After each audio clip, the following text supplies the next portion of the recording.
بسم الله الرحمن الرحيم এগুলা বুঝবে কি, মাথায় আছে কি? তারপরে বুঝার চেষ্টা করো।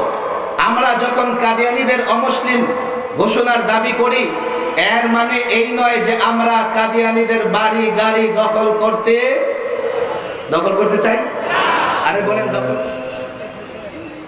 ونشهد أن لا إله إلا الله وحده لا شريك له ونشهد أن محمدا عبده ورسوله أما بعد فأعوذ بالله من الشيطان الرجيم بسم الله الرحمن الرحيم ما كان محمد أبا أحد من رجالكم ولكن رسول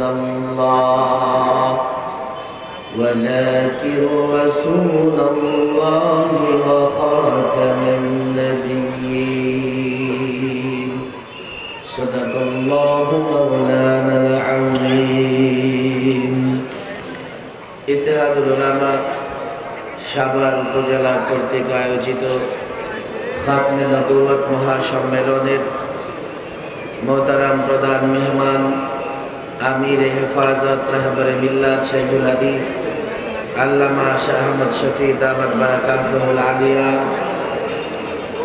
আমন্ত্রিত উলামায়ে কেরাম এবং এই মাঠে সমবেত লাখো নবী প্রেমিক তাওহীদি জনতা, আমি দীর্ঘক্ষণ কথা বলবো না, আপনারা মনোযোগ সহকারে কথা শোনেন। বসে পড়ুন। উপর থেকে রহমতের বৃষ্টি হচ্ছে, আপনাদের কষ্ট হবে না আশা করি। এই বৃষ্টি বেশি হবে না, সামান্য একটা বৃষ্টিতে আপনাদেরকে ঠান্ডা করে দিয়ে যাবে। সকলে বসে পড়েন। লম্বা আলোচনা। এই দেখো, ঘরে লুকাইতেছে সামান্য বৃষ্টিতে, তো আকাশ থেকে গুলি পড়লে এগুলো কি করবে? রাসূলুল্লাহর মহব্বতে আমরা কেউ উঠা বসা করব না, শেষ পর্যন্ত থাকবো। রাজি আছি তো ইনশাআল্লাহ? আপনারা তো বড় আরামে আছেন, উপর থেকে বৃষ্টির ফোঁটা পড়ে, আর খবর রাখছেন। আমি এই জন্য বলি, আমি দুটি বিষয়ে সংক্ষিপ্ত কথা বলবো। মুসলমান যুবকরা কান খুলে শোনো। এক, আমরা সকলেই জানি গত 2 দিন ধরে দিল্লি সহ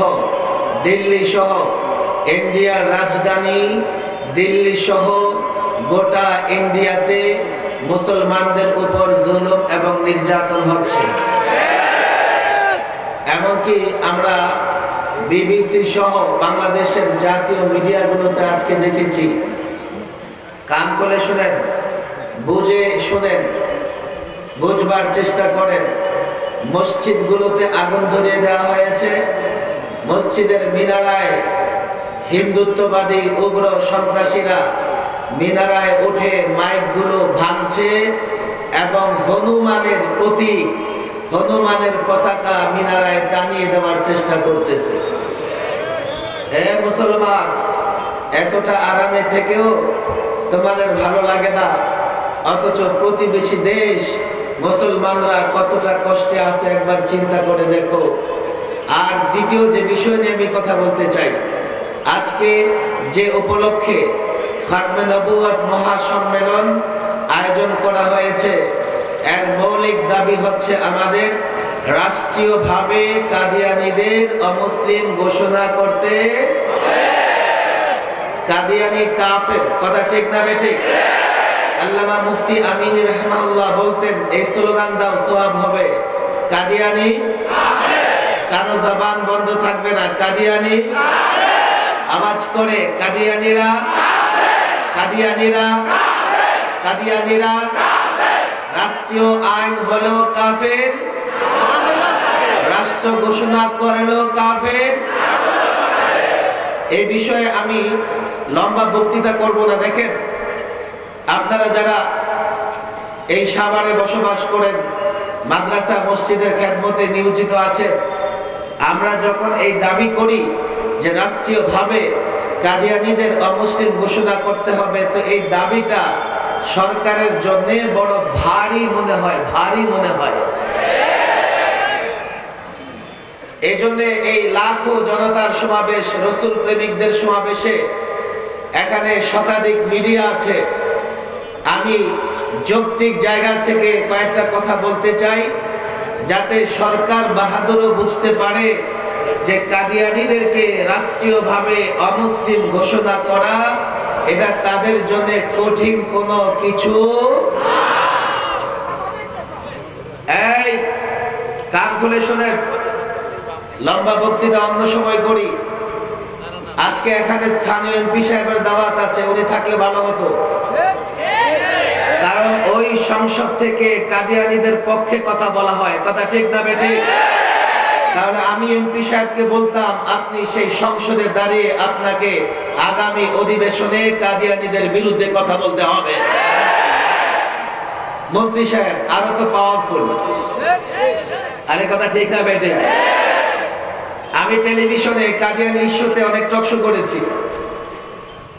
সরকারি লোকেরা বা সরকার যেহেতু বুঝে না বিষয়টা কি, এই জন্য তার কাছে মনে হয় না জানি কাদিয়ানীদের অমুসলিম ঘোষণা করলে কি হয়ে যাবে। এই সরকারি দলের লোকেরা, তোমরা আগে শোনো, ক্ষমতা তোমাদের হাতে, দেশ এখন তোমরা চালাও। কাদিয়ানীদেরকে অমুসলিম ঘোষণা করার মানে এই নয় যে তাদেরকে জেলখানায় বন্দী করা হবে। কথা ঠিক না বেঠিক? আজকে যদি রাষ্ট্রীয়ভাবে কাদিয়ানীদের অমুসলিম ঘোষণা করা হয়, কাল থেকে কি কাদিয়ানীদের জেলখানায় যেতে হবে? আওয়াজ করেন, যেতে হবে? 2, কাদিয়ানীদেরকে রাষ্ট্রীয়ভাবে অমুসলিম ঘোষণা করার মানে এই নয় যে কাদিয়ানীদেরকে দেশ থেকে বিতাড়িত করা হবে। কথা ঠিক না বেঠিক? 3, কাদিয়ানীদেরকে রাষ্ট্রীয়ভাবে অমুসলিম ঘোষণা করার মানে এই নয় যে আমরা গিয়ে কাদিয়ানীদের বাড়ি গাড়ি দখল করব। কথা ঠিক না বেঠিক? তাহলে কাদিয়ানীদেরকে রাষ্ট্রীয়ভাবে অমুসলিম ঘোষণা করার মানে কি? এই বুদ্ধিজীবীরা ভালো করে শোনো, রেকর্ড হচ্ছে, একেবারে উপর মহল পর্যন্ত পৌঁছে দেবে। বাংলাদেশে কাদিয়ানী ছাড়া আর কোন সম্প্রদায়, কোন মত কিংবা কোন দলের লোকেরা নিজেদের পরিচয় আহমদিয়া মুসলিম জামাত দেয়? আওয়াজ করেন, দেয়? তাহলে এই 90% মুসলমানের দেশে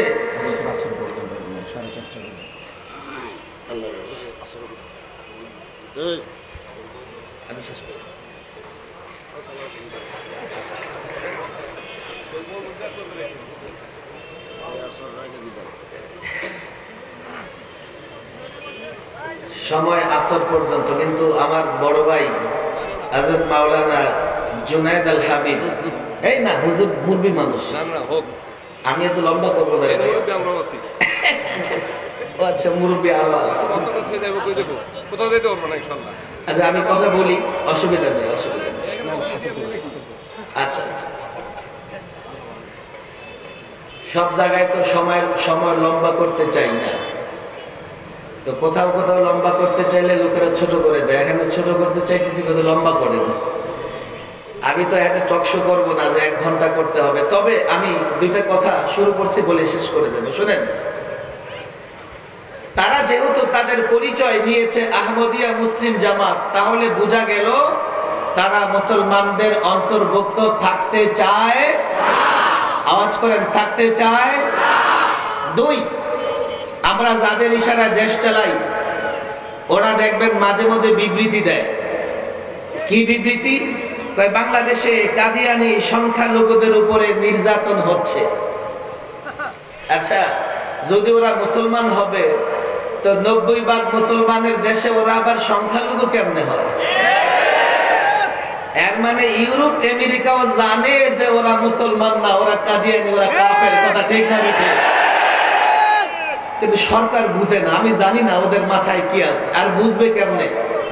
কেউ কেউ তো কচুরি পানাও খায়। যারা কচুরি পাতা খায় ওরা বুঝবে কতটুকু। হায় হায় হায় হায়। আরেক দল আছে নামাজ বাধ্যতামূলক করা নাকি বেআইনি, অসাংবিধানিক। মানুষটা আইনের, আমি বললাম যে আইনের চেহারে বসে তুমি কেমনে বেআইনি কথাটা কইলা? নামাজ কে বাধ্যতামূলক করেছে? আওয়াজ জবান খুলে কে? নামাজ কে বাধ্যতামূলক করেছে? এখন বলবেন এই যে কারখানার শ্রমিকরা যাদেরকে নামাজের সুযোগ দেওয়া হয়েছে, কোম্পানি তাকে বেতন দিবে, এই বেতন দিবে ডিউটিরত অবস্থায় নামাজ পালনের সুযোগ করে দেওয়া, তো তাদেরকে ফুরসত দেওয়া, তাদেরকে এখানে ব্রেক দেওয়া যে ঠিক আছে তোমরা একটু ঘুরে গেড়ে আসো, এটা তো তাদের জন্য সুবিধা। কথা ঠিক না বেঠিক? আমি লম্বা কথা বলবো না, বড় ভাই এখানে বসে আছেন। এই বাংলাদেশে আমরা জানি তোমরা অনেক কিছু আমাদের উপর চাপায়া দাও, তোমরা আমাদের উপর ছবি টানানো চাপায়া দাও, তোমরা আমাদের উপর মঙ্গল শোভাযাত্রা চাপায়া দাও, তোমরা আমাদের উপর রবীন্দ্র সঙ্গীত চাপায়া দাও, তোমরা আমাদের উপর নানা আইন চাপায়া দাও, ওইটা আমরা মানবো। আর আল্লাহ যেটা চাপায় দিছে ওইটা তোমরা মানতে চাও না, আমরা মানলেও তোমরা দিতে চাও না। শুনে রাখো, বলা হয় যে সংবিধান বিরোধী। আমি বলি এই দেশে সংবিধান 17 বার কাটাছেঁড়া করা হয়েছে, সংশোধন করা হয়েছে। নামাজ আল্লাহ বাধ্যতামূলক করেছেন। যদি সংবিধানের কোন আইন এই বাধ্যতামূলক আইনের বিরোধিতা করে, রব্বে কাবার কসম করে বলছি এই সংবিধান প্রয়োজনে আরো 100 বার সংশোধন করতে হবে।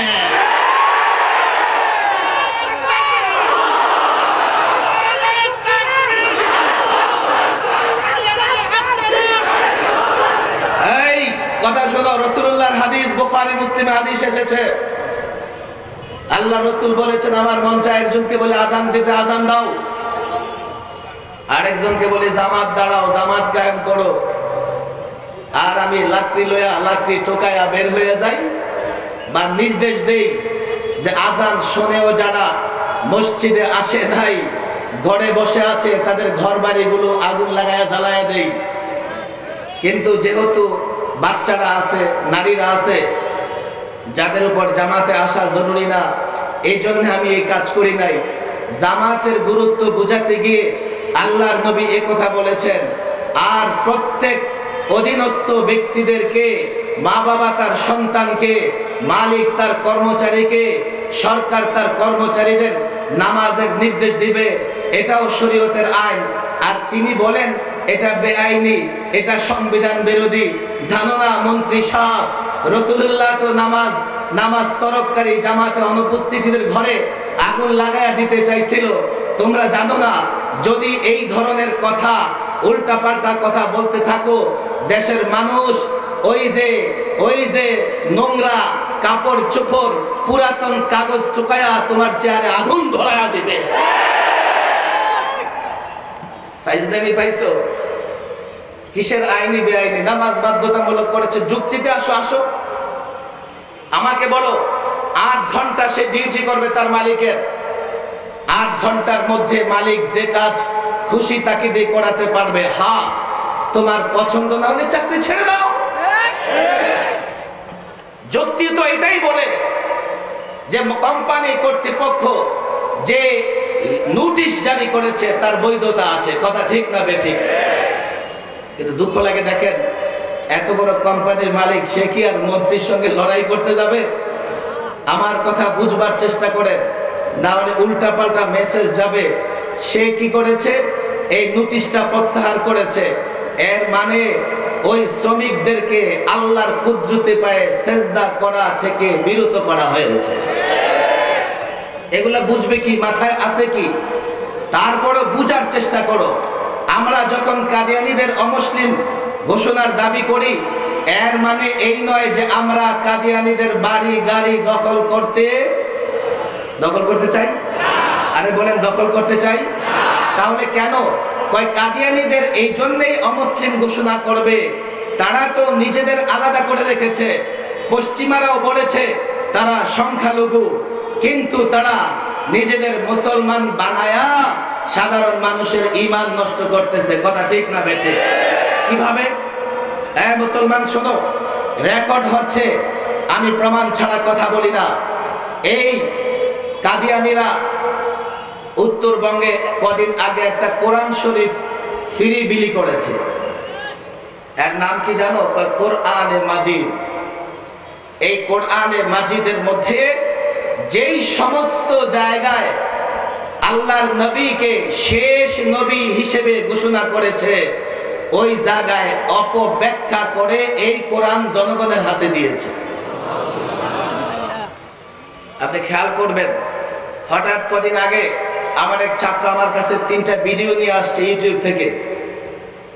বলে কি গো হুজুর, আপনারা যে জায়গায় জায়গায় মির্জা গোলাম আহমদকে মিথ্যুক ভণ্ড প্রতারক বলেন, নবী বলে মানেন না, এই দেখেন কাদিয়ানীরা ভিডিও বের করে করে মির্জা গোলাম আহমদ কাদিয়ানীকে নবী বানানোর অপচেষ্টা করতেছে। আপনি দেখেন গোলাম আহমদ কাদিয়ানী নবী কি নবী না, আমি এই আলোচনা করতে চাই না। আমি আগে যে আলোচনা করতে চাই, সে মানুষ না অমানুষ? বলেন মানুষ না অমানুষ? আরো জোরে বলেন মানুষ না অমানুষ? সে ভদ্র না অভদ্র? সভ্য না অসভ্য? সভ্য না অসভ্য? চাচাতো বোন নাম মাহমুদা, চাচারে বলে চাচা, আপনার মেয়েরে আমার ঘরে উঠাইয়া দেন। কেন? আপনার মেয়ের সঙ্গে আরশে আজিমে আল্লাহ আমারে বিয়ে দিয়ে দিয়েছে। চাচা কইছে আরশে আজিমে যা, এখানে আসছিস কেন? বিয়ে দেয় নাই, তার ঘরে উঠায় না দিয়ে আরেকজনের কাছে বিয়ে দিয়ে দিছে। এখন সে ভবিষ্যৎবাণী করে। কি ভবিষ্যৎবাণী? বাসর রাতেই আপনার মেয়ের জামাই মারা যাবে।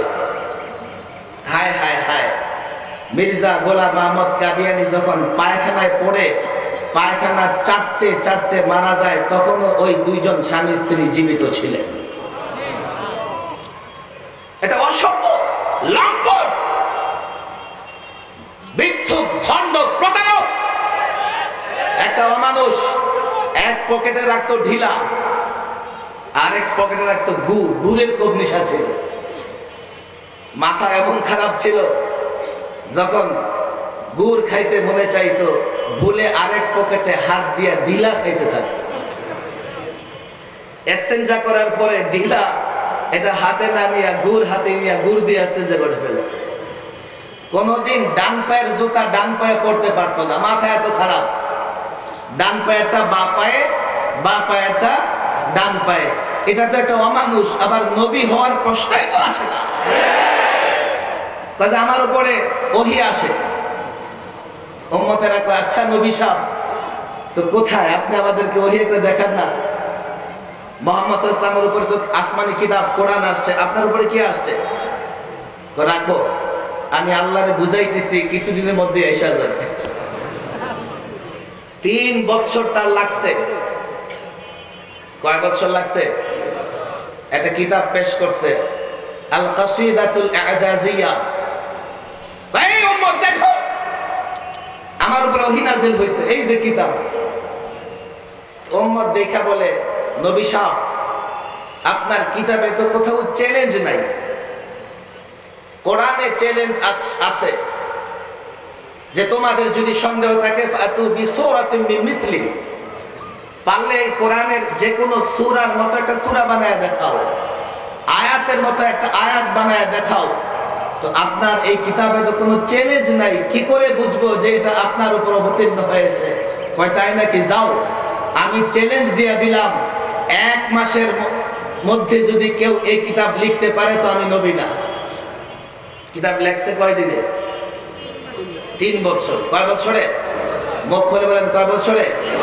আর চ্যালেঞ্জ করছে কয় দিনে? আওয়াজ করেন কয় দিনে?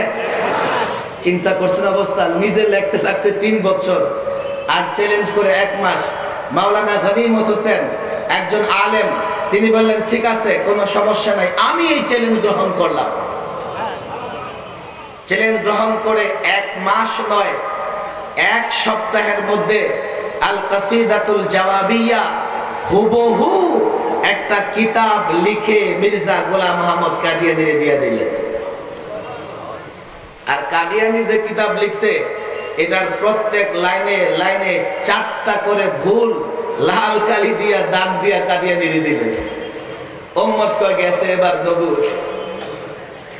এই গোলাম আহমদ কাদিয়ানিকে তারা নবী মানে। আপনি দেখবেন, আমি এক টেলিভিশন টক শো দেখ, নাস্তিক আমারে বলে না না না, ওরা তো মুহাম্মদ সাল্লাল্লাহু আলাইহি ওয়াসাল্লামকে শেষ নবী মানে। কথা খেয়াল করে শুনবেন, না হলে কিন্তু ফেসে যাবেন। ওরা এই তো কদিন আগে জার্মানিতে ওদের প্রায় 107টা দেশের একটা কাদিয়ানিদের আন্তর্জাতিক ইজতেমা হয়েছে। সে ইজতেমায় নতুন করে ওরা কিছু লোককে কাদিয়ানি বানিয়েছে। তো সেখানে কাদিয়ানিদের যে নেতা পাকিস্তানের, সে তাদেরকে কালিমা পড়াইছে, বায়াত গ্রহণ করাইছে। এই বায়াত গ্রহণটা আমি অন্তত 20 বার শুনেছি, যাতে করে এটা প্রমাণ হিসেবে পেশ করতে পারি। আমি বই পুস্তকের রেফারেন্স দিলে হয়তো কেউ মানতে চাইবে না। ভিডিও সহ জার্মানিতে কাদিয়ানিদের কনফারেন্সে